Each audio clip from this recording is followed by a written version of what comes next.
Welcome to the Trashcats Trashcast. I'm Richard. I'm Steven. And today we're reviewing the work of Tehching Hsieh, an insane performance artist who broke his ankles and changed the world. True shit. This dude is wild. Both of us, I know, aren't super big into performance artists, but this guy he's pretty special, and it's some pretty radical stuff. Yeah, I'm into it. Yeah. How was your week? Oh man, it's been okay, but I'm so tired. It's super necessary I get some sleep soon, and I don't know. I had therapy today, which means I had to take off a couple hours of work. So it means tomorrow I have to code for 11 hours. Hell yeah, dog. And I get fuck yeah, 11 hours of straight coding. And I get Saturday off, which I'm gonna have to catch up on everything, and then Sunday I'm building a swimming pool, which I don't know why I'm doing it. Yeah, that sounds like a bad idea. It's exceptionally good money for this particular job, and I want to help my buddy out, but god damn it, I don't want to go.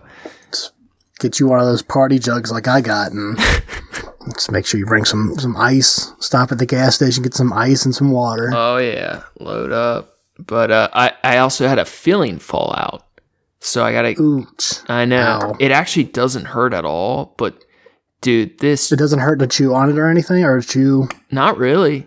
Okay. Because I got it filled initially. Because there wasn't an actual cavity. There's just holes in my teeth. Oh, dope. So all my back molars. So like I thought that's what a cavity is. But a cavity, it's like rotten from bacteria. Oh, okay. And mine are like erosion, or I don't even know exactly. If they're fucked up, but they're not like actual decay. They're just like wearing down so fast. Okay. So they filled it, and now it fell out. So it doesn't hurt or anything, but I gotta get it fixed ASAP, and I hate the dentist so much. I assume that's not a cheap fix either. I don't know. I really don't know. I'm hoping it is though. Nice. Try to talk him into something. What about you? How's your week? Honestly, I didn't even realize a whole week had gone by since we recorded last. It's actually been longer than a week. Just a blink of the eye, huh? Yeah. It's been busy, just working a fucking lot. I was telling you earlier, I got some fucking yard work done today. There's nothing, I don't really like yard work in particular so much, but I got a new like weeder and a new lawnmower, and I got out there and started fucking with shit, and I realized I had more weeds in my yard than I thought I did. So I ended up plucking a whole lot of shit, and then there were some like bare spots, and it's like, all right, cool. I'll go get some grass seed and put that down, and then started scraping up some, like getting the edging done and stuff, and it's like, all right, what was supposed to be, maybe an hour or so worth of work turned into 3. Oh yeah, the more you do, the more you find. Yeah, so I'll be fucking with that probably more tomorrow, but that's cool though. I had to call it for the day. It started raining. Yeah.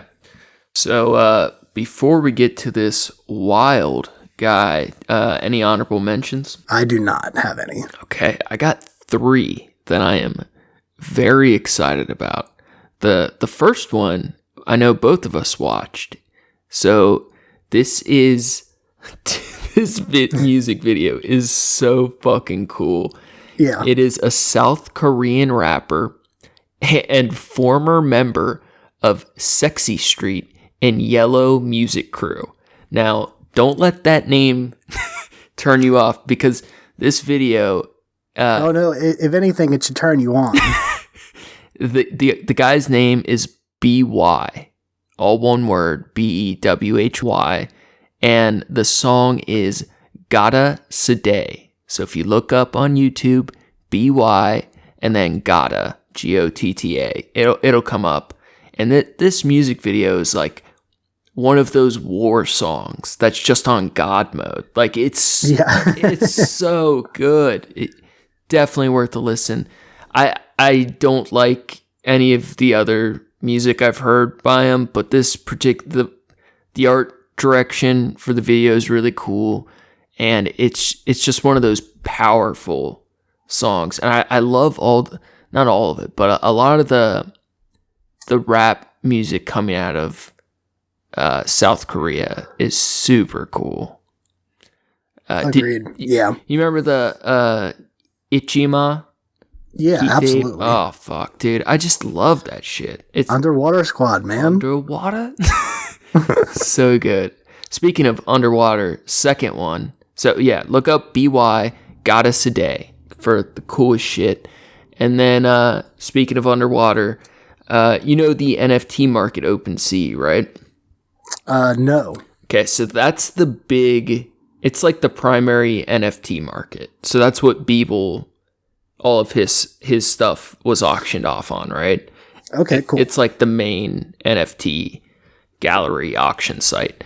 So, as we all know, the old art world has always been so fraudulent, but the new art world is equally so.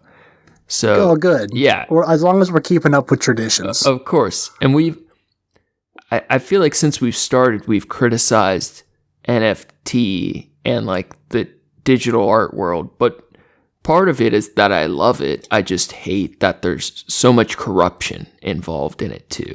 It's just the art world. But a top former executive at the highly valued NFT startup OpenSea was arrested Wednesday and charged with wire fraud and money laundering in connection with a scheme to commit insider trading. According to a press release from the U.S. Attorney's Office in the Southern District of New York. This article is from TechCrunch, who previously covered the firing of former OpenSea head of product Nate Chastain.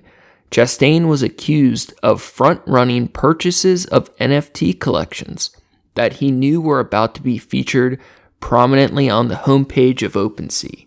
His actions were discovered by other NFT buyers who analyzed his transactions on the Ethereum blockchain. So that's one of the cool parts of NFTs. You can see how everyone's wallets work and their purchases and transaction history.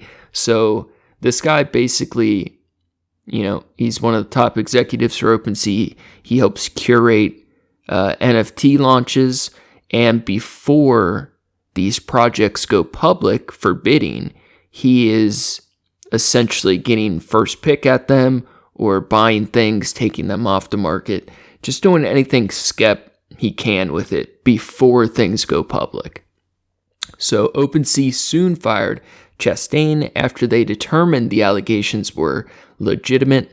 The startup has noted that it didn't have specific policies in place prohibiting this type of behavior beforehand, but has since enacted new employee rules. So that's part of this whole thing too, is that traditionally in an art market, this would be, obvious insider trading or, wire fraud was involved. But for these NFT spaces, it's all kind of open game. And they're just now, he's probably been doing this openly since the beginning, and they're just now starting to charge people with these type of things. So OpenSea was most recently valued at $13.3 billion by investors. Yeah, wild stuff. This is one of the first digital NFT art fraud cases, basically. It's actually, he said they didn't have these kind of rules in place, and it's like, you kind of gotta do it first and then figure it out as you go. But it still seems like I don't know, that should have been an obvious one. I don't know. I to be fully honest with you, kind of don't care that much. Yeah, I think anyone that's basically getting caught for their shady NFT shit, it's good they're getting them. But all right, last one real quick. This is a movie you were supposed to watch with me, but never did. And hang on. I tried. I hold it against you. I was high and I fell asleep a bunch. It's so good though. We have to rewatch it. It's Enter the Void, came out in 2010, directed by Gaspar Noé, And first off, the visuals of this movie are just wild. It is so cool. There's whole parts of the movie that are just color sequences. That's honestly, I remember first person perspective of a guy running to a toilet, and then just I would wake up and then just be color sequences again, and it looked like a Windows screensaver.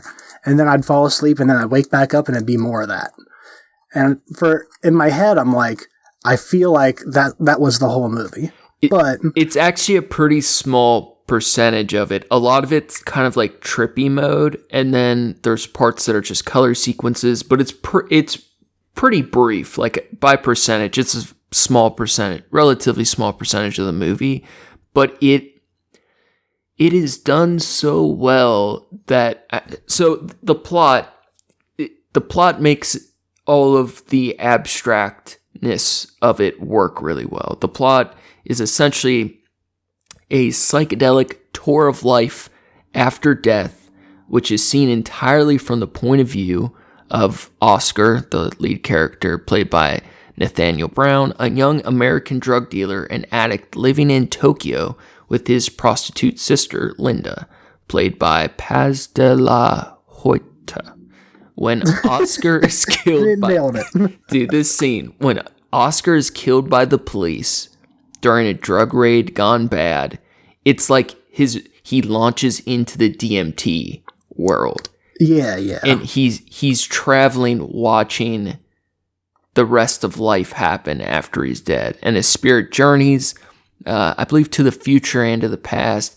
And he sees his parents before they die. He sees the present, and he witnesses his own autopsy and into the future, and what happens to his sister. And it's all done through like one of the only portrayals of like a drug trip that looks relatively good, and it looks amazing, but it's like the only time you see something like that feels well done. Yeah, I'm down to give it another try. You'll like it, I promise. Sick. Let's kick it off with the Anklebreaker here. Yeah, jump on in, huh?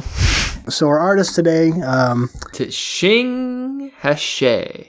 I've said his name so many times because I want to get it. Tehching Hsieh, and then I remembered he goes by Sam. Yeah. So our artist today, Tehching Hsieh, also known as Sam, was born on the 31st of December in 1950. He's a U.S. performance artist from Taiwan. He's been called a master by fellow performance artist Marina Abramovic. Abranovich, I believe. Abranovich. Okay. She's so cool. I'm a sucker for her. She's weird, but I like her.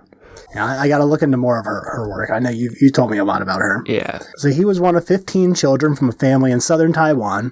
15 kids, brothers and sisters. That's crazy. Yeah. He enjoyed philosophy and art, but not really academics, so he dropped out from high school and he started creating paintings. After finishing his 3 years of compulsory military service in Taiwan, he switched from paintings to performance pieces that he called actions. I like the actions thing. Yeah, I like that he had a term for it. Yeah, it's like it's not a performance, it's just something I'm doing. It is my action. Yeah. So, the ankle break, his first big piece as an artist, right? He's thinking, how can I capture the world, right? How can I do this amazing action? But as we get into it later, his philosophy on why he did these things and their intentions are, it's a bit different than you may initially, I don't know, think or speculate. But this first piece it's called the Jump Piece, 1973. His first piece of art. He jumps from a 15-foot 2-story building, and he breaks both his ankles. He offered no explanation or rationale behind his leap. In fact, almost everything he created offered little to no meaning, explanation, or context. Which is exactly how you introduced this artist to me. Steven calls me on the phone the other day and says, hey, I got an idea for an episode. there's this performance artist, and at first, like we already said, neither one of us is big into performance artists. And at first, I'm thinking, oh, this is gonna be Rich, and he and he says, no. He in one of his first ever pieces, he just jumped from a 15-foot building and broke both of his ankles. And it's like, okay, cool. We definitely got to talk about this guy. Like, that's so fucking wild. Just badass. He's like 21 at this time too, or I guess 23. And they get a couple, like, there's photos of him, like right as he's hitting the ground. And from what I understand or remember, he like traumatically fractured both ankles, where it caused like chronic, lifelong pain or complications. Yeah, I'm sure. Yeah. Is there ever really a good way to break your ankles? Some ways are better than others, but yeah, I guess so. God, man, 15 feet, you don't think it's that high, but when you land straight on some concrete or, three short guys on top of each other. It's like 10 raccoons, double stacked. Man, like that's, especially, it's not like there was an audience there. This is just like a thing he did. And just on the street. He just calls it the jump piece, jumps out a window. Which is the perfect name for it. Jumps out a window, fractures both ankles. Like, what the fuck? Super cool. I love it though. Like, yeah. I don't like heights. How do you feel? I'm not good with heights either. So have you ever like jumped off something or done some like, something that was intentionally high up just to kind of like push your limits a bit? Never that high for sure. I did zip lining once. Yeah. That was pretty cool. That was, by the end of it, like you're kind of leaning off the side and you feel a lot more comfortable with it. You'll do coasters though. Yeah. Oh yeah, absolutely. Yeah. I didn't when I was a little kid, but I remember when I was younger, I hated that I was afraid of heights because it was one of the like only things that I knew I was super like really felt uncomfortable with. So I started practicing jumping off my parents' roof. And it's only like 10 feet, right? But there was grass. So I feel like 15 feet on the pavement is super different, right? Yeah. But I started doing that for a while just to kind of get myself over it. And it definitely doesn't work. But I did like rigging work for concerts and stuff. And I can deal with the heights, but I get that like hot feeling on my feet. Oh yeah, for sure. Still don't like it. Yeah, same. I feel like it's the last of the. I was gonna say it's an unrational fear, but it's not really an unrational fear. You could it's definitely like super rational. Yeah. It's a survival instinct. Yeah, but man, dude, breaking both your ankles like that at the same time, like that fucks up your next 2 years or whatever. Yeah. So, in an effort to pursue a greater creative freedom, he trained to be a sailor, then joined an oil rig headed for the U.S. He then jumped ship in Philadelphia and made his way to New York. He had no ID, no visa, and no idea where he was or how to get into the art scene. So he worked as a dishwasher, a waiter, and a cleaner for 4 years before getting started with his art in the U.S. Damn, anytime I hear about somebody like during the 1900s that like just catches a boat and comes to America like that, it's so gangster. Yeah. Holy shit. I mean, that's like such a risk. Like you have to leave your family and give up everything to, pursue your dream and take a boat across the ocean. So, and he has no visa, no papers at all. Like, yeah, nothing. He's just he got off the boat in Philadelphia and said, "Fuck it, I guess I'm just gonna." He made his way to New York. God damn. So he's in America. He's in his like mid-20s at this point, I believe, and he's kind of starting up his art career in the U.S. His career basically consists of these actions he takes. So from 1978 to 1986, Sam accomplishes 5 one-year performances, which is a pretty unique setup. Most of these pieces, it's like a year performance piece. Yeah. And again, it's not, you know, like you described it really well earlier. They're actions. They're things that he's just doing, and some of them become like, you know, people can watch or people can spectate. Sure. But it's just like he decides he's going to do this, and then he does it, and it's fucking wild. He didn't have like a gallery. There weren't like press releases for these things. That right, he didn't have a following. He just, like you said, he basically could have been a crazy guy in the street just doing something wild, and people see how crazy it is. And he does build up some notoriety. We'll get into that later, but really he's just a guy on his own taking these peculiar actions. So his first one is called The Cage Piece. It's in 1978. And in this performance, which lasted from the 29th of December 1978 through the 30th of September 1979, the artist locked himself in an 11.5 by 9 by 8 foot wooden cage, furnished only with a wash basin, lights, a pail, and a single bed. He stayed inside for a year without reading, writing, or consuming any media. A friend would come by to bring him food and remove his waste, and a lawyer would come and witness and notarize the process.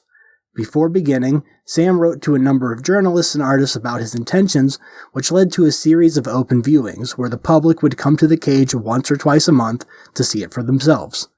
Otherwise, it didn't make a huge impression in the art community or any real news. It looks just like he basically made a jail cell set. Yeah. He put himself in jail. So I think it's really interesting that, you know, with his first piece, it didn't make any splash in the art world, right? Right. And right. that kind of sets the tone. He's like, I imprisoned myself for your viewing pleasure, right? No one appreciated it. So what does he do next? He has to up the ante, right? Of course.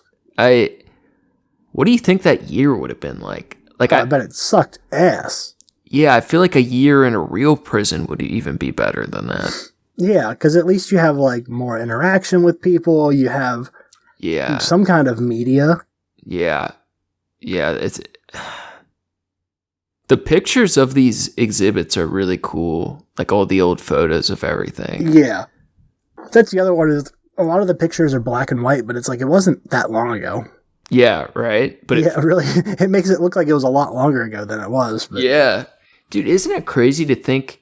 Right, this is what in my mind I would consider the birth of contemporary performance art. Right, like there's not a ton of really notable performance artists. Right, like he's at the early days of what comes to mind for me at least, and this is still the 1980s.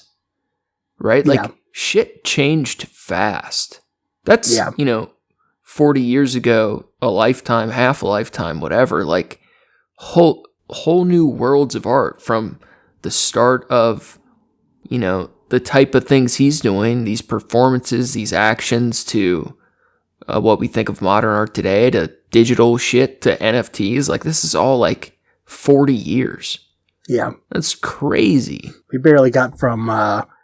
playing with sticks and rocks and drawing on cave walls and shit to drawing on or painting on canvas within, multiple thousands of years. Right.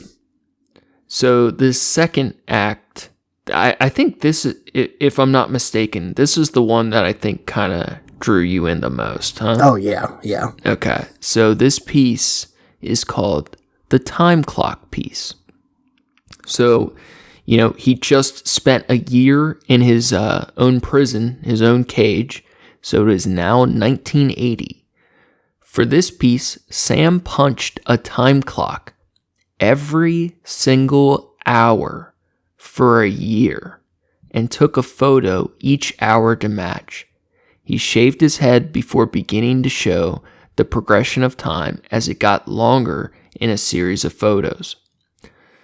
What this meant is that he deprived himself of any real sleep, as he had to wake up every hour to punch in, set up a camera, put on this jacket he wore, take the photo, and then he had to start waiting for the next hour to do it all over again. Fucking crazy. This all came together as a 6-minute video that was like an animation almost of every photo he took of him beside his time clock. And you could slowly watch the expression on his face change as the length of his hair grew longer. And a lot of people, when watching or reflecting on this video, they say that you can see the physical toll of a year on this man, and especially, the lack of sleep, exhaustion, repetition.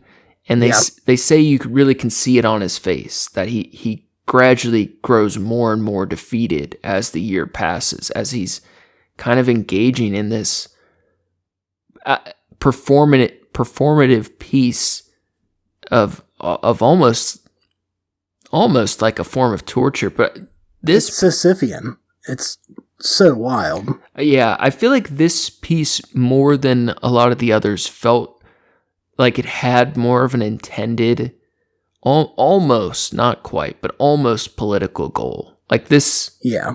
This felt like it stood for something a little bit more. My dad put this into perspective, and I liked the way that he pointed this out. So he said that's doing that every time. So that's like it's over. I think it's 87. Ends up being 8,700 hours.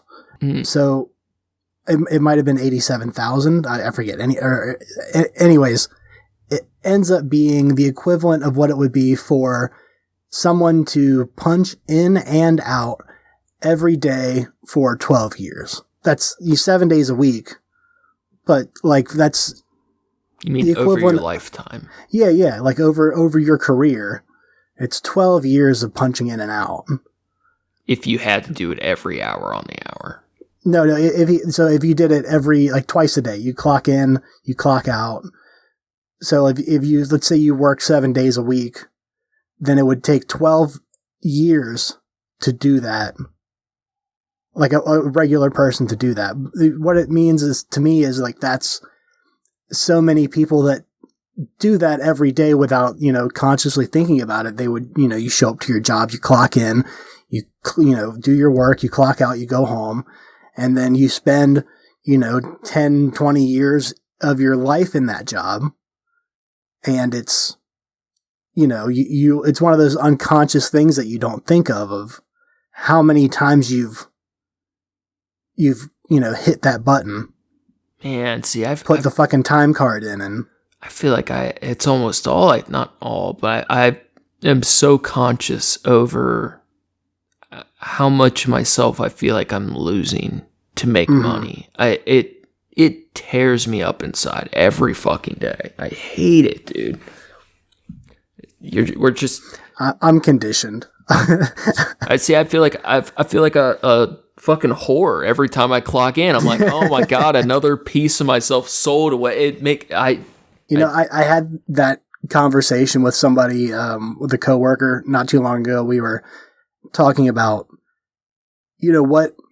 what it means, like when you go to a job and it's like, they said, is that really what, my time means to you? An hour of my time, it's only worth $15 to you, or, whatever it is. And it's like, it's not, I mean, it is like that and it's not like that, but we were talking about, like, it's crazy that we do that to ourselves and we're selling our time. And it's like, that's, what we do every single day. It's any time you clock in and you go to work, you're just selling your time. Unless you work for yourself and you charge by the job, but even then, you charge for your time, charge for your labor. Yeah, I always have a little extra respect for people who, they see that future ahead of themselves, like your dad, and they're like, "Fuck it, I will never clock in for anyone else. I have to be my own." Yeah. I respect that.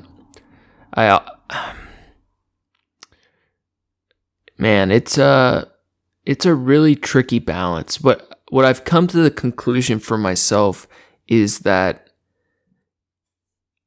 I value I feel like it's the equation is between time and energy, right? Yeah. Like those are the two biggest resources. Money is just like the third, right? Like it's not as big as time or energy. And I feel like push come to shove, I can generate more energy. As tired as I feel all the time, I will always be able to pull more energy out from inside of me. I can always like power through and create energy, but I can't create time. Right. So I'm time's become the most valuable for me. That's very fair. But I had mentioned it felt almost like, pseudo political, where a lot of people I think interpreted this piece as if he was, making a statement about capitalism or work or right. meaning, all those type of things. And we'll get into it more later, but part of what I like about him so much is that he wouldn't really explain these pieces, and that the brief bits he did give were less about those aspects and more just to show the actual passage of time. Like the concept of time, to illustrate what the effects of time could feel and look like. And to me, I find that vastly more interesting than like, I'm a slave to the wage or whatever, Yeah. It's like, I don't know about then, but it feels like that's so overdone, the whole eat the rich. Yeah, exactly. That kind of shit. And it's like, I get it totally, but to have something that he doesn't, and I feel like also leaving it more, not giving all the reasons behind it and all the thoughts behind it that he has, like leaving that more open to interpretation. Like that's what makes art, right? Like that's what makes it's supposed to be, somewhat subjective, and, I don't know. I feel like that's more, I respect a lot of that. Yeah. He plays the part as the performance artist really well. Yeah.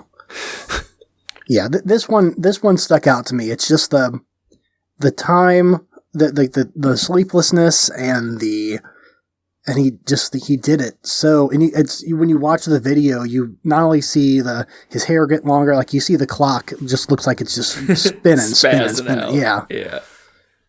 Very cool. So what do you think of this next one? This next one, I thought was actually, I kind of thought it was kind of cool. So he called it the outdoor piece. In his third 1-year performance piece, and this is also to be noted, he would take like a few months in between doing these, like 5 months or so, like 5 to 6 months, and then start the next one. Yeah, have to heal up a little bit, but not long. Like take a whole year, dog. I don't know. You just spent 2 years in prison, basically. And his third 1-year performance piece, from September 1981 to September 1982, Hsieh spent 1 year outside, not entering buildings or shelter of any sort, including cars, trains, airplanes, boats, or tents. He moved around New York City with a backpack and a sleeping bag. This one seems like not entering any kind of shelter, seems like, especially in the wintertime, they said like that year in particular was one of the worst winters that they had seen in New York in a long time. Yeah. And like fuck that. Yeah, fuck that. He did end up going into a building once. He got arrested for being homeless. Vagrancy, right? Yep. And they took him to the courthouse, and he explained what he was doing, and they put him back out on the street. That's a hell of a reason to get set free by the police. I'm a performance artist. Yeah, I'm just pretending to be homeless. He had the rules of the outdoor piece printed and laminated to his like homeless knapsack bag. Yeah. So that was the only time he entered indoors. He said was the other thing I liked about this was when he was asked about it, he he said that he didn't like this one the most out of any of them. And Yeah. it wasn't because of the conditions of it. It was because he couldn't shower or bathe himself properly. And he said he smelled bad, and that usually like had an effect on the way that people treated him. He felt ashamed. Yeah. Which is, compared, all the photos of that winter, like ice rivers, like feet of snow, trying to burn shit to like not die of frostbite. And when he reflects on it after all these years, he basically said the shame was worse than any of that. Like that's pretty incredible. Like, yeah, I think that's interesting. I've never been homeless like that for real, but I know the feeling of like, God, like getting out of a psych hospital or some shit, not having anything, and just looking like you're a mess, right? And right. You just want someone to let you like use their phone or like get $1 for the bus, and you're like the grossest thing they've ever fucking seen. That feeling of shame, I totally get how that could be worse than the year of brutal elements. Right. At least you can wash yourself, and you can whatever in the in the prisons or whatever that he made, but it's Yeah, this one wild. To me felt like the second hardest piece. What he should do is go on YouTube and start making stealth camper videos.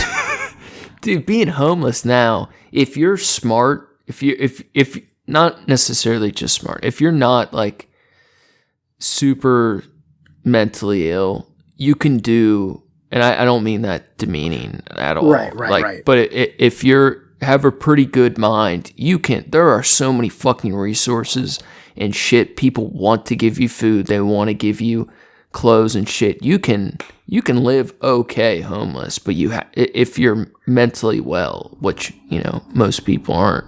Yeah, it's one of those. I assume that's also throughout a passage of time of doing that, like over years of being homeless. Yeah. Even if you go into it and you're mentally well, that can just probably put a big diminish on that.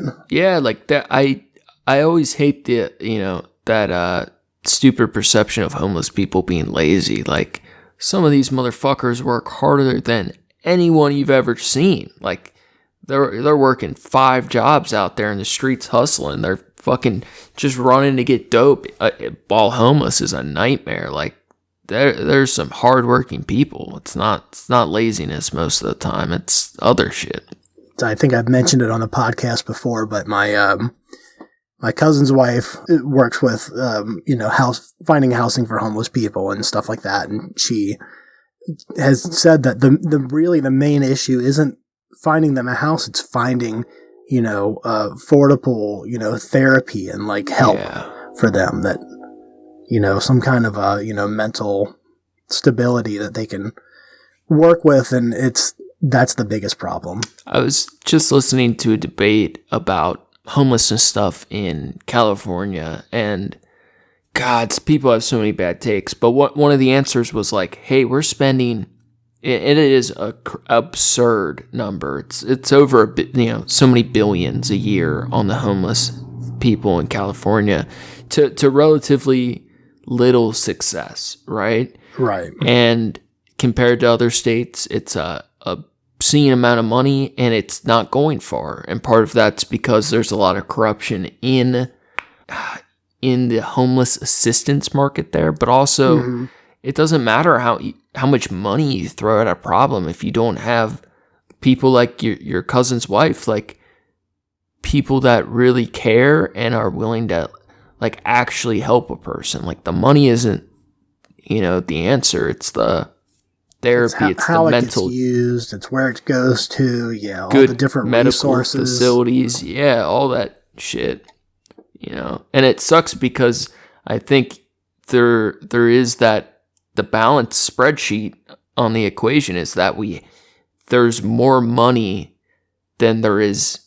People want to give more money than they are willing time, right? Right. It's like you can keep putting the money towards problems, but if you don't have people who care, who are competent, that can put that time in, it's hard to change.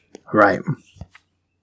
Yeah, it was really cool. And this next piece, it's called the rope piece, and it's very similar, right? In a way.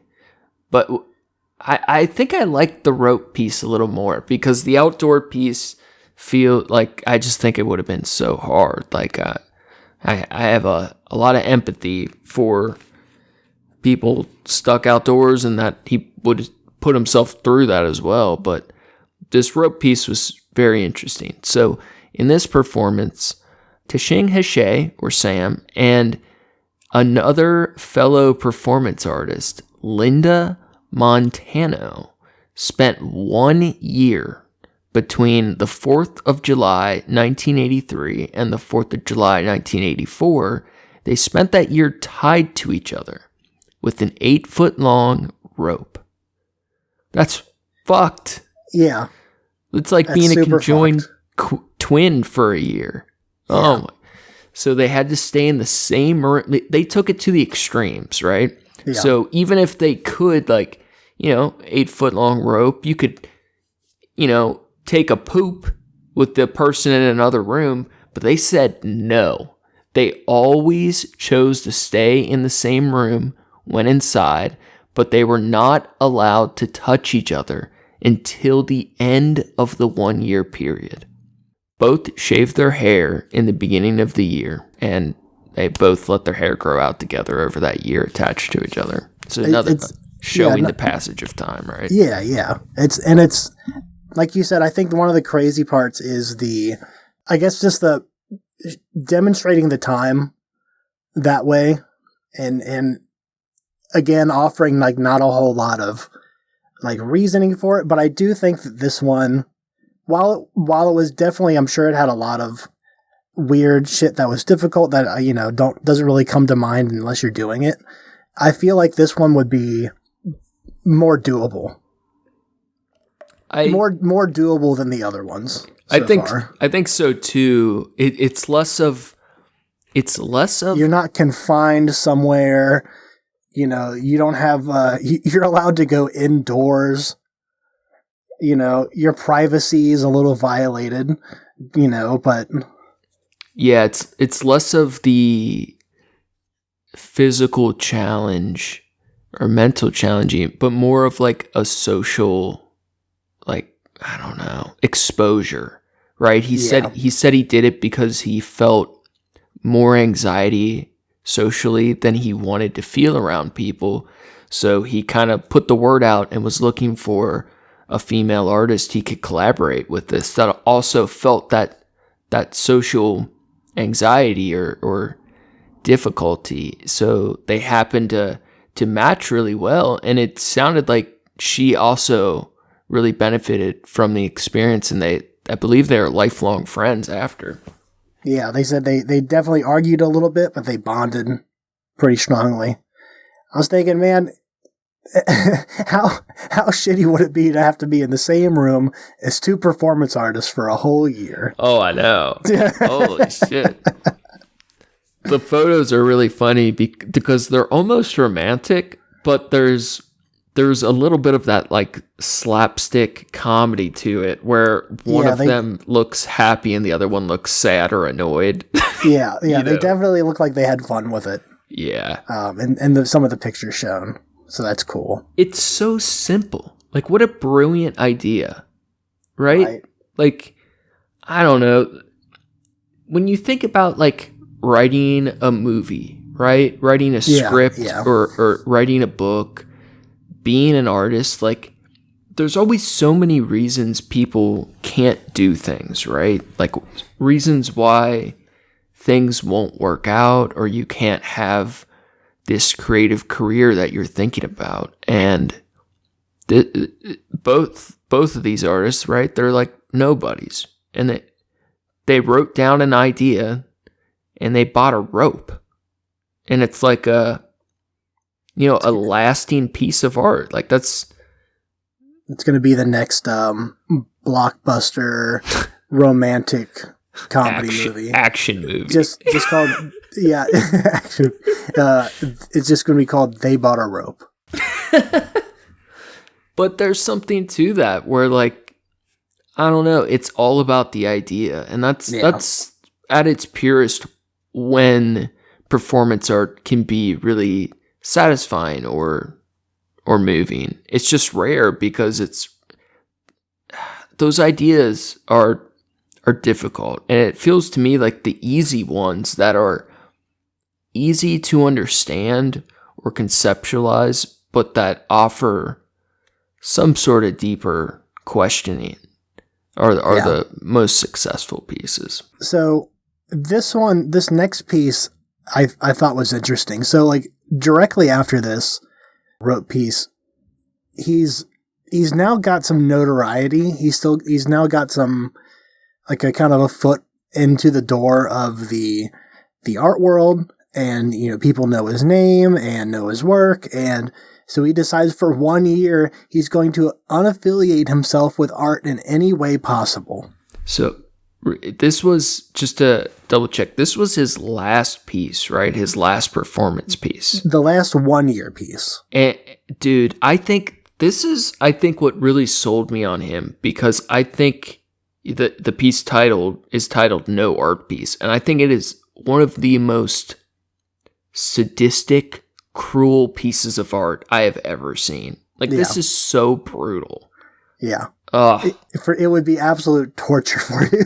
I couldn't do it. Oh my God. So cool though. So he didn't make any art. He didn't talk about art. He didn't look at anything related to art. He didn't read any books about art, and he didn't enter any museums or galleries, which I feel like I've probably done that unintentionally before for a full year, but it's, you know, especially for someone who's trying to make a living on their artwork, to just get in the door and be like, all right, now fuck all of it. It reminds me of you so much, of your, you were talking about the, you know, reap, castle, carve. You build your castle and then fuck that castle. Dude, but I could be mistaken. I for some reason I'm remembering, was part of it he worked on art every day for a year and then he gave it all up? No. Or am I mistaken? That's his next piece. Oh, okay. So after he finished that, from 1986 to 1999, he worked on what he called his 13-year plan. Oh. At the beginning of it, he declared he will make art during this time, will not show it publicly. So this plan began on his birthday. Remember, he's born on the 31st of December. It began on his 36th birthday in 1986 and lasted until his 49th birthday and the 31st of December 1999. So for 13 years, he made art all throughout the time. He just didn't show it publicly. He kind of like disappeared, kind of hermited a little bit. And then he sends out this ransom note looking ass letter. I thought it was they showed a picture of the letter, and it's like clippings of the cutout, you know, magazine scraps. It just says, I kept myself alive. I passed the December 31st, 1999. And he stopped making art ever since then. That's the part that's the brutal part. So yeah. He said, fuck it, I'm done. He does no art for a year, right? He's like, I've been doing daily art performances basically for the last 5 years. But now I'm going to spend a year doing no art, even though it's my passion, my purpose, whatever, like no more art. So he does the no art for a year piece. And then that turns into the 13-year plan, where for 13 years, he makes art constantly, but he will not show it. Right. Will not show it publicly. I believe they said he was putting everything into his own vault or archive. And then at the end of the 13 years, he sends a ransom note that says, I kept myself alive. I passed the December 31st, 1999. And then he gave up art altogether. And it wasn't that he like was like, oh, I'm done with art now. It was that I will now deprive myself of art forever. And the remainder, the only other art I ever made is like in this archive, unshown to people, and I will no longer do art. Yeah. That's masochistic as fuck. Yeah, that's it's so fucking wild. Dude, that like that's so cruel. That's breaking Steven. Oh my god, there's no way. Like Steven would rather be waterboarded for 13 years. Yeah, exactly. I could do the part like if I would be a little sad, but I get satisfaction from showing my art to people like you, right? Yeah. Or like people I care about. It's cool to get some positive feedback, posting stuff, but I really don't give much of a shit. If I had to do the 13 years where I couldn't share my art with anyone, that's a lot. It would be a lot, but I think I'd be okay. But the part of after that you can no longer make art I have to think it was soul crushing to him. But it was it feels like part of these actions were the challenge of it to set a goal, overcome it, achieve it, to like to learn and build something along the way that was internal. I don't know. Right. There's something to that for him. It's gotta be. Yeah. It's gotta be a more personal quest. Yeah. Yeah. So in 2008, MIT Press published Out of Now, The Life Works of Tehching Hsieh by Adrian Heathfield and Hsieh. The year after its release, Hsieh told the New York Times, quote, "Because of this book, I can die tomorrow." Damn, he's just so hardcore. Yeah. He's hardcore. He was published, and, the book's like it talks with him. There's like an interview with him, and there's a bunch of other artists that talk about him and his work. But I think that's a pretty hardcore way of looking at it. Like, I've gained the notoriety. People recognize what I did. I can die now. It feels a little sad. Like it's romantic. Yeah, that's the right word for it. It's romantic. Yeah. In 2009, right after that, the Museum of Modern Art exhibited a collection documenting his work. The exhibition, titled Performance 1, Tehching Hsieh, was an inaugural installation in a series of original pieces at the museum. Performance pieces at the museum. Positively reviewed by the New York Times, the show led to a larger recognition of Hsieh's work. Yeah. Which is also cool that more people are being aware of it. And it's 2022. I just learned who it was, Yeah. In their 2013 list of the greatest performance artworks, Complex wrote that the one-year performance of 1980 to 1981, the time clock piece, is thought to have bridged a gap between industry and art in a way particular to the individual that Warhol's grand factory pieces couldn't achieve. Better than Warhol. Fuck Warhol, yeah. You heard it here first. Fuck Andy Warhol. Yeah, Complex said it in 2013, so you know it's true. You already know that shit's true. He's way cooler than Warhol, though, that's for sure. Oh, absolutely. That's without any kind of question. I missed this. I think you may have mentioned it at the time, but that Warhol doc series on Netflix, the new one, all of Andy Warhol's voice is AI. Oh, weird. The entire show is narrated by Andy Warhol from his diary, and he was an extensive diary writer, and like phone calls on message machines and stuff. But I didn't realize they used all written stuff and had really fucking good AI recreate him speaking it. The entire documentary is narrated by AI. That's really weird. Really well, though. It's actually really fucking cool. It is. There's ethics. Still fucking Andy Warhol. Yeah, definitely. So The philosophy behind his piece, this is a excerpt from somewhere else, but I did think it was pretty well put together. So his pieces are not feats of stamina, nor consciously motivated by a desire to suffer, although they have been described as ordeals, but rather are exploration of time and of struggle. According to American cultural critic Stephen Shaviro, Hsieh's work can be seen as being about imprisonment, solitude, work, time, homelessness, exposure, marriage, human relations, and the way in which art and life are related. The artist himself states his work is about, quote, wasting time and free thinking. What a beautiful explanation of years of hard work. Basically, I wasted my time. It's so interesting. Yeah. It's one of those things where I wish we could hear him speak at length about how these actions really felt to him or what his goals were. But if he did, it would destroy, the meaning would be lost. Right. Like the fact that he calls it wasting time and just free thinking is part of, and then refusing to tell you anymore is part of what it makes it so special. That's what makes it art. Yeah. I guess it's not what makes it art, but it's a component of it for sure. It's definitely a facet of it. Yeah.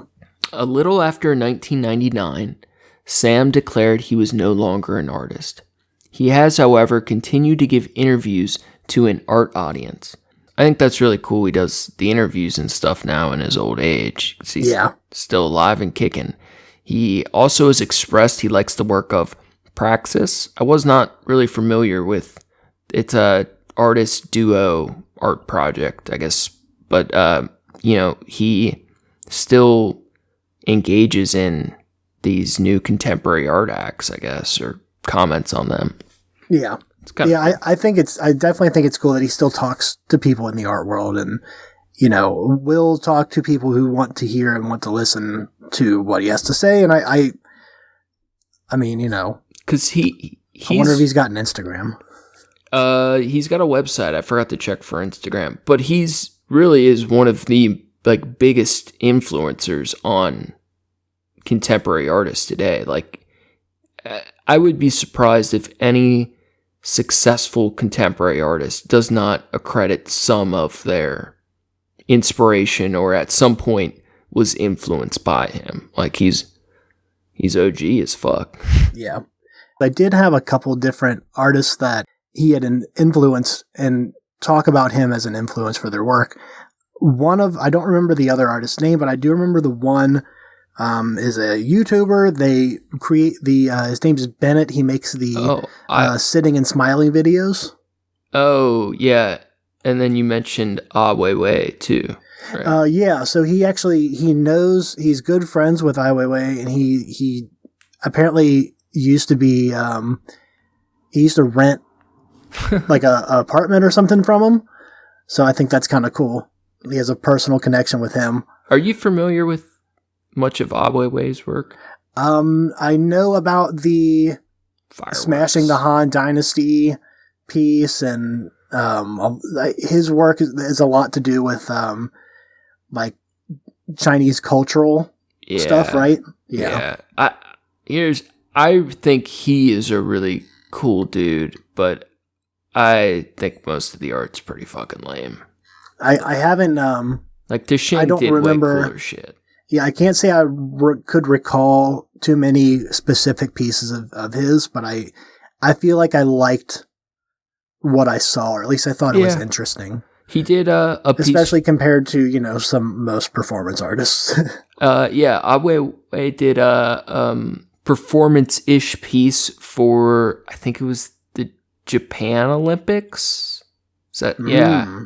And I get the Olympics confused all the time, but it was, so the idea was a Jacob's ladder, like the ladder going from the earth to heaven. Yeah. And it's like a gigantic ladder that's hung in the sky, and it's like outlined with fireworks and set to explode where it looks like a ladder is disappearing into the heavens. And that was like a big piece in the Olympics. Nice. there's a documentary about him making that piece and some of his other works.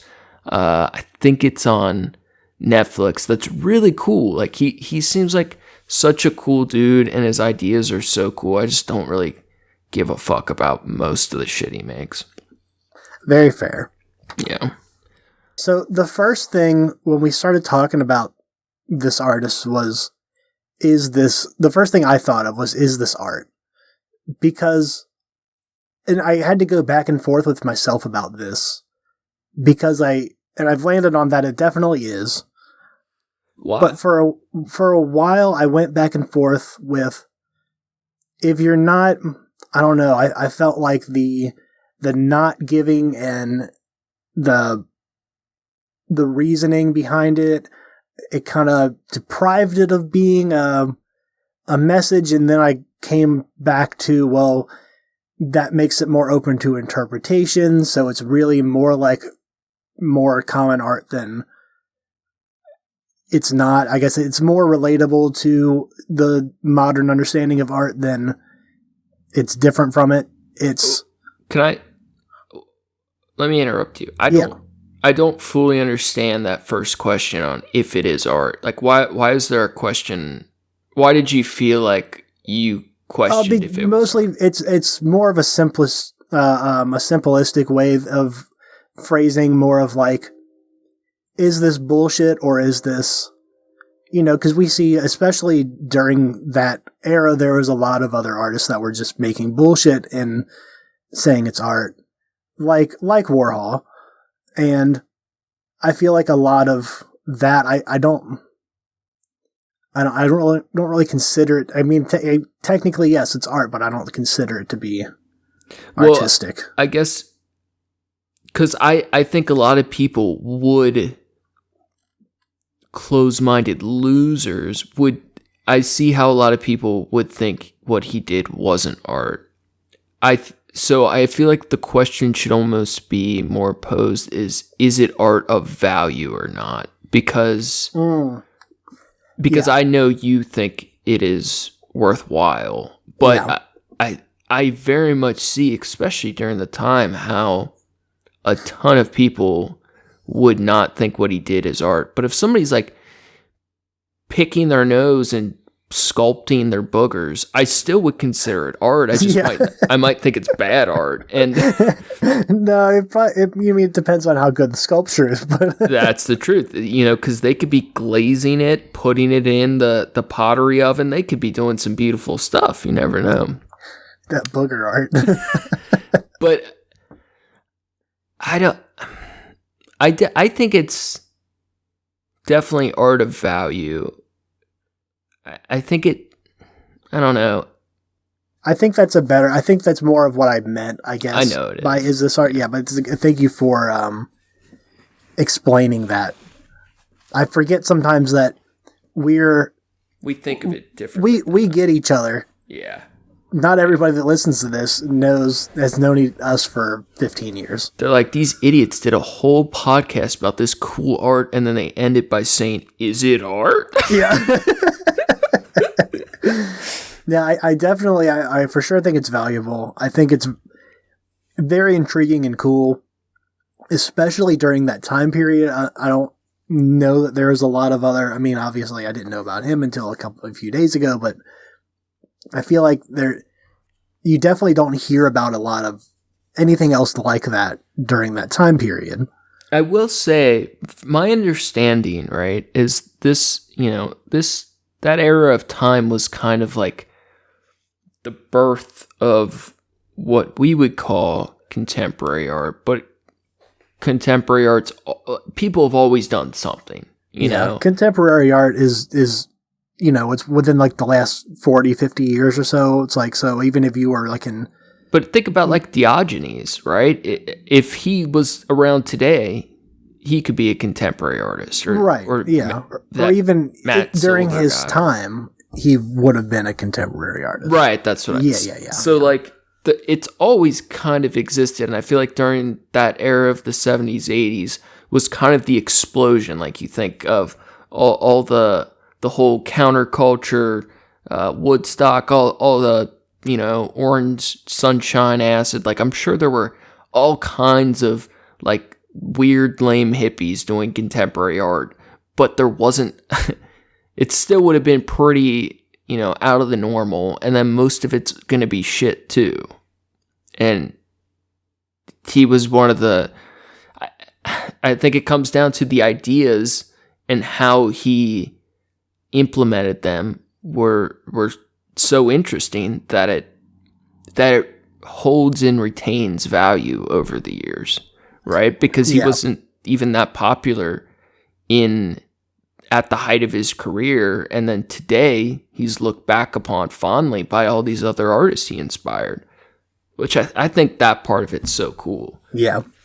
I think it's also there's something to say that he approached these actions with the mindset that I'm creating art by doing this, rather than he did these things and then on looking back we say, oh, that was very artistic, or that was, that's an art. If He did an art, bro. He did an art, man. I feel like the way that he approached it in that direction is really cool too, that he knew in his head that like, I'm doing something. And, he had the mindset of like, this is what I'm going to accomplish, and did it. And also you just brought up Woodstock, and it made me go back and check, the dates on that. That's 60s, right? Yeah, it was in 69. Yeah, 69, 71. Yeah, so I was looking back to see if, I thought it was I couldn't tell if he would have been in the prison, but it was 79. He was in the cage. Mm. I was thinking, how crazy would that be to lock yourself in a wooden prison, and then no consuming any kind of media, no reading the newspaper, no whatever, and then you get out and you hear about this legendary concert where it's a whole cultural phenomenon of shit. It's like, missed it. Yeah, my uncle went a couple years. But I don't think I forget which year was the really big one. 69. 69. I think he went to like other years, but missed the banger. the big banger, the big dirty banger. Yeah. One of our mutual friends' parents both went to that, but they didn't know each other at the time. That's completely off topic, but I thought it was fun. Cool story. Dude, you know who, Hsieh reminds me a bit of, who? And it's supposedly, he influenced her quite a bit, is that Marinara Abramovich. So, all right, here's the deal with her, right? She is intense.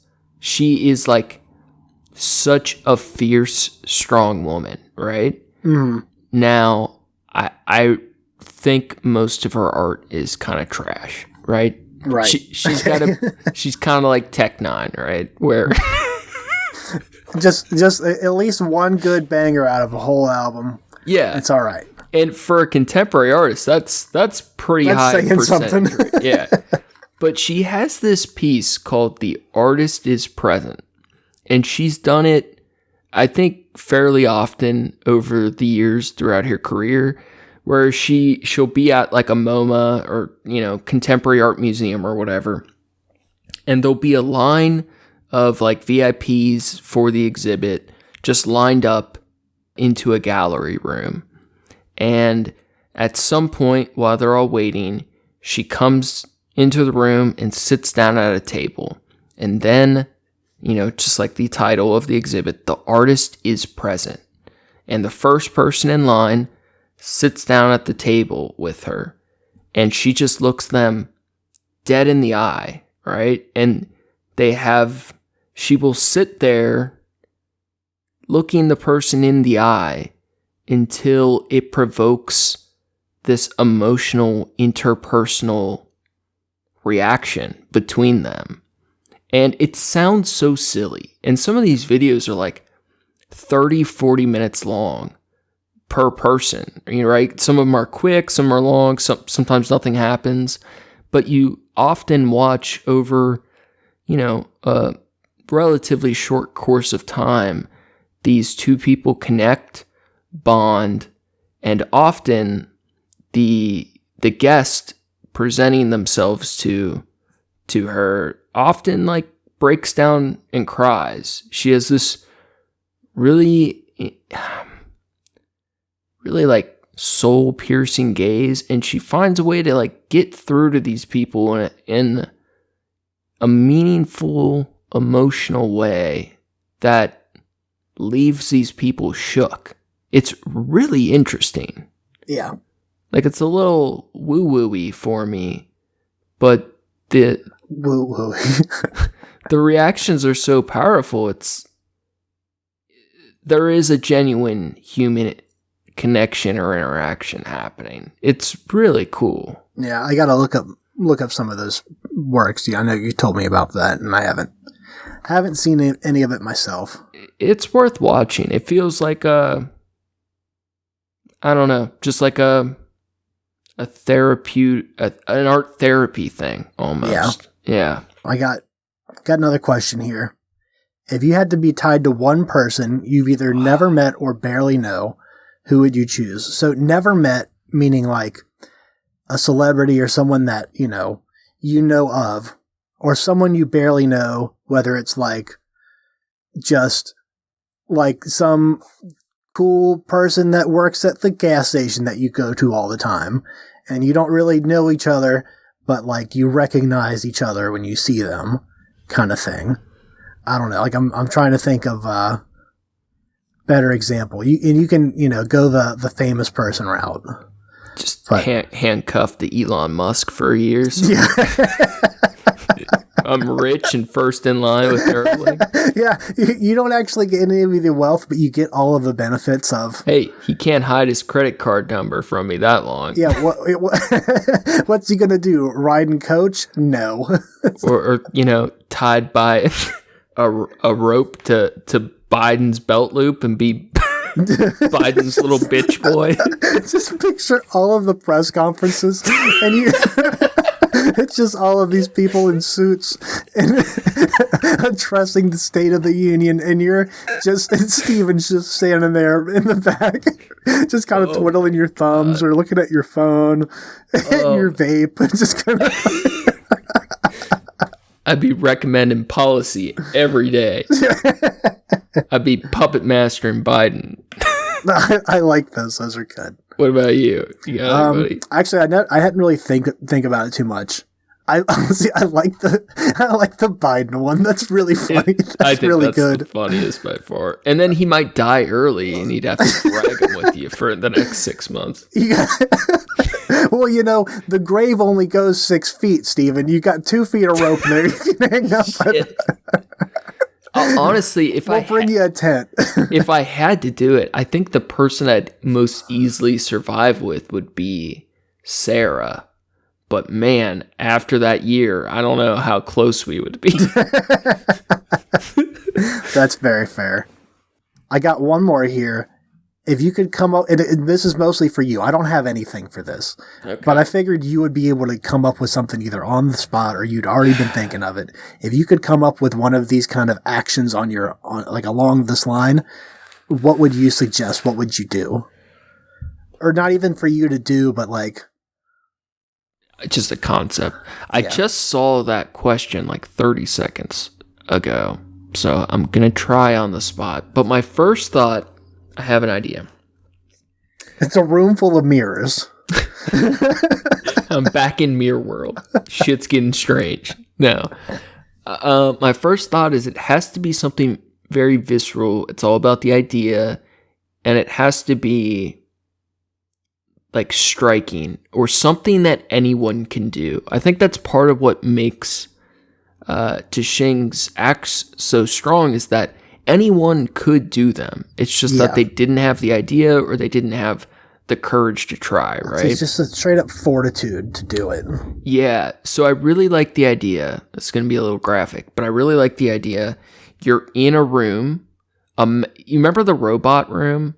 That robot that swept the blood? Yeah. All right. Imagine being in an all white room, like relatively big. It could be like a, how much do I got in me? A 30 by 30 room, right? Okay. And you are locked in that room like Saw, right? There could be viewing windows, perhaps, but you don't get to leave that room until you become that room. Till you become that room? Yeah. So you have nothing but yourself. You're naked in the room, and you have to fill that room with yourself. So my first thought would be you have to paint that whole room with your body, with blood, right? So you're locked in the room until every inch of the room is red. Pissing on the ceiling. Yeah, but think, how crazy of a video would that be if you're locked in a room for like however fucking long it takes you, 6 months, a year, 2 years, and you have to paint the walls like a solid red of your blood. Like that would be now here's visceral. the thing. Because to be something that a person could do. I could do it. Is there like anything to sleep on? Is there Nothing. Blood pillows? You gotta sculpt little scab. You gotta make your own pillows out of blood. Head. Yeah. Anywhere to shower or bathe in any way? Nope. Every couple days they give you a decontamination. they give you a warm, wet sponge and a pat on the back. Yeah, so you don't create a super AIDS in there. They release you back into the world and it's another pandemic. Yeah, but there's something there. I feel like filling in like painting a room with just your body, or having to. All right, other ideas, maybe less. Here's one. It's similar to the line. Instead of the room with the robot arm cleaning up the blood, you are the robot arm, and you go in for however many hours a day, cleaning up. Or just pushing blood around in a room. Pushing something around in a room that keeps like splattering and making more of a mess as you do it. It's another Sisyphean task. Yeah. You could almost do a Zen garden. Oh yeah. That self-clears itself. An Etch-a-Sketch Zen garden. So you never get the satisfaction of fulfilling it, right? Yeah. So you'd be locked into a everlasting Zen. What else would there be? That sounds like torture after a full year. That sounds terrible. Definitely. I feel like something with different sense stuff. Like I was just gonna say, like an ultimate sensory deprivation. Yeah, like spending. That goes back to the CIA torture we talked about too, though. Yeah, like having to live in a sensory deprived state of some sort. I don't know, maybe you have to stay in a room and they make you do heroin every single day for years on end. No, don't make me do it. They give you a computer with internet and lots of food and munchies, and they say you have to do all these drugs or you'll never leave. Well, what am I gonna do? I know, I have to. I guess I'm just gonna snort my way out of this one. Like Toucan Sam, I'm gonna follow my nose wherever it goes. I remember saying that to people on the street. What you getting up to there? Just straight Toucan Sam and follow my nose wherever it goes. Oh, sweet Jesus. Gotta get that vitamin H. Yeah, so Tehching's just the coolest. I don't know, you got anything else? No. Definitely want to check out the website. Yeah, check out his website. It's Tehching Hsieh. It's TEHCHINGSIEH.net. Hell yeah. .net. He's got a publicly available email. You can reach out to him. We're gonna send him this episode. Try to get him to vote Trashcats in the upcoming elections. I really like. Be our first guest on the show. That would be so cool. That would be super cool. He's the Anklebreaker himself, king of Snap City. My dude, Tehching Hsieh. I think that's going to be all for us today, right? I think so. Hell yeah. Yeah. Don't forget honorable mentions to check out But Why, the music video for "God Today." Yep. Enter the Void, and then just Google the OpenSea stuff so we can see some loser art frauder go to jail.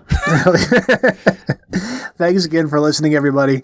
Thank you to Approaching Human for the use of his music. You can find his work on SoundCloud at Approaching-Human. Thanks, John. Make sure to check out the show page at Trashcats Trashcast on Instagram for news and art from the show.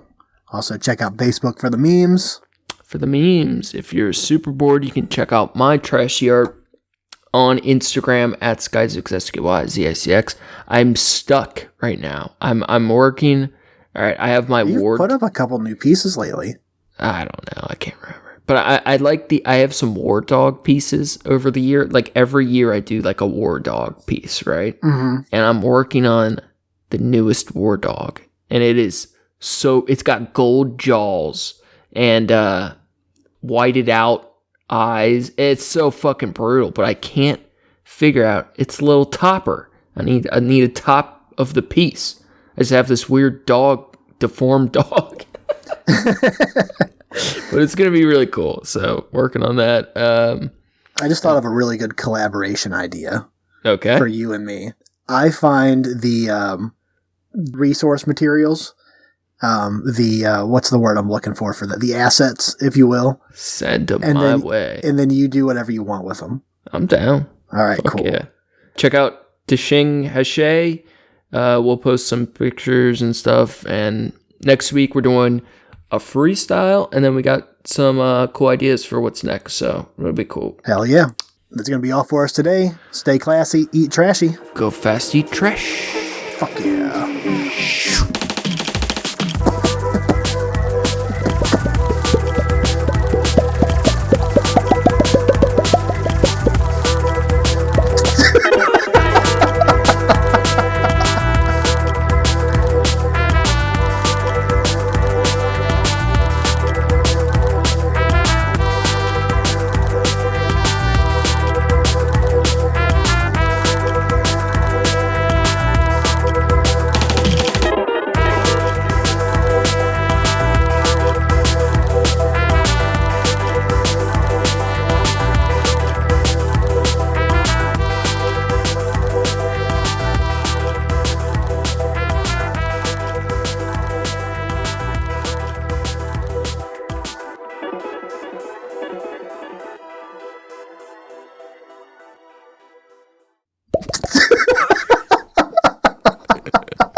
Greatest podcast ever. Yeah, it was good.